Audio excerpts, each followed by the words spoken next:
Our universe is old, ancient. How did this happen? How did we get here? What's it all for? Do you ever ponder these questions when you're taking the bus to work, or sipping coffee in a cafe, or looking at the wonders of the cosmos? While some find this telos in religion or their careers and hobbies, unfortunately, these questions are yet to achieve complete and proper answers from using the scientific method. It's not even close. But we're getting there, ever so closer. We just need to go deeper. Until then, let's practice for it and understand the cosmic puzzle of being, of life, of civilization and stars. There is no end to human curiosity. So let us begin our journey into all of creation.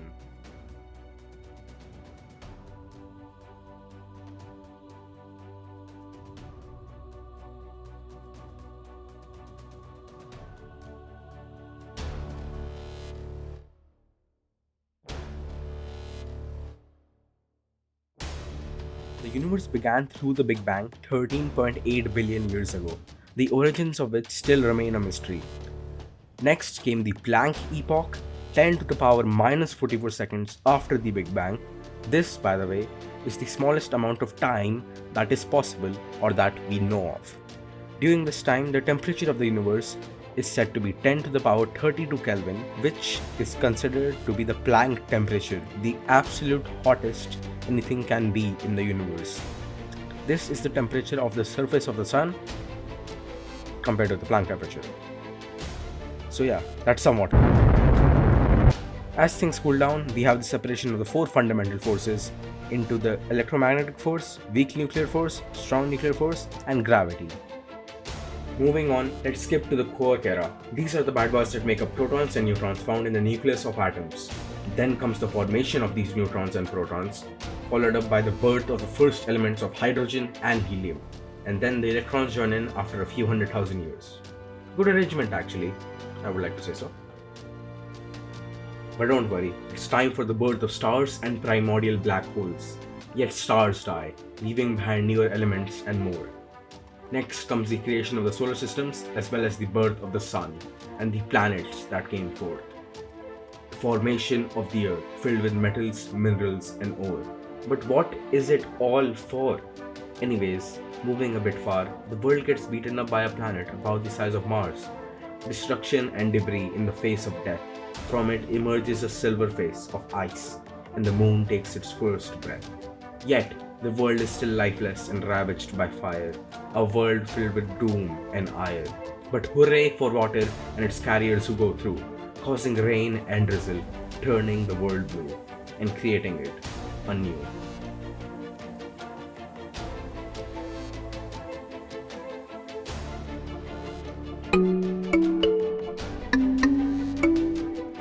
But it's alright, because now comes land created from the ashes of underwater volcanoes, from mere dust to mountains. And next, life. Abiogenesis underwater. While the origin of life is still pretty much a mystery to modern humans, the most accepted theory, abiogenesis, is simply put the natural process by which life has arisen from non living matter, such as organic compounds. And now, that's life. But what does it do? Well, that's simple.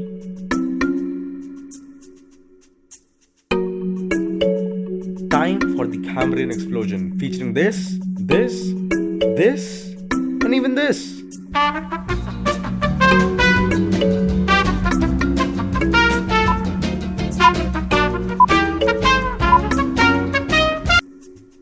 Remember these guys? Well, this is them now. Feel old yet?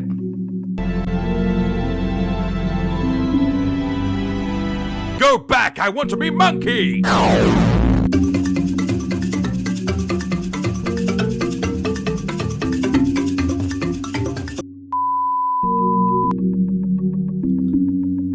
It's time for the evolution of hominids, the traces of civilization and humanity.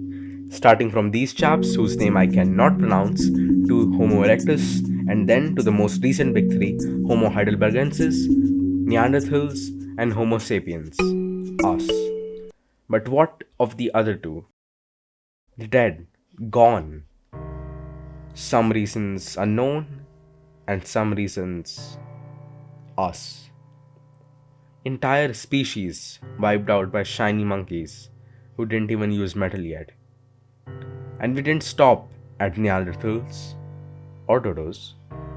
We 21st century humans know this fact all too well.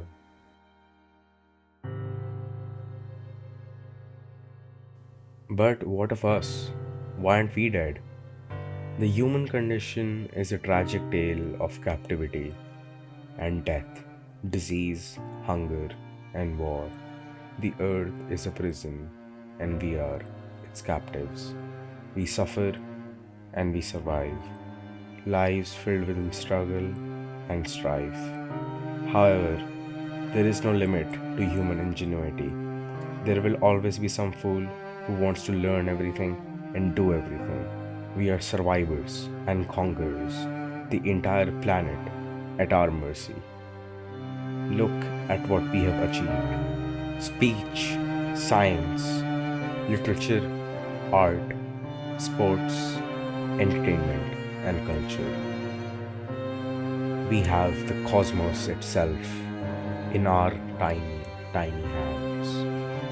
The construction of the pyramids, the invention of writing, the creation of the Roman Empire, the fall of the Roman Empire, the development of gunpowder, the printing press, dynamite, and the Nobel Prize, the discovery of gravity, the first Edison light bulb, flight, and total annihilation, first man in space, and the moon landing, telecommunication, and now here we are, top of the food chain with nature beneath our feet. We are connected to distant relatives and strangers from all around the globe from just our pockets.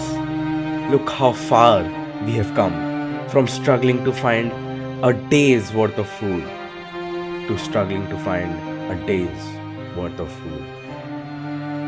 Our wisdom is flawed. Our civilization, be it mighty and great, is still naive. Money, riches, all just for that, there is war, famine, and pestilence, even the destruction of Mother Nature. We are immature and childish. Leave the problems to someone else, they'll solve them. We have traveled tremendous and far to come here, yet we still have conflict, ignorance, and hatred. Only when we look at things from a grander scale can we show appreciation for nature, for the plants and the animals, for the whole universe, and for us, humanity. May we meet again, perhaps in another lifetime. Goodbye.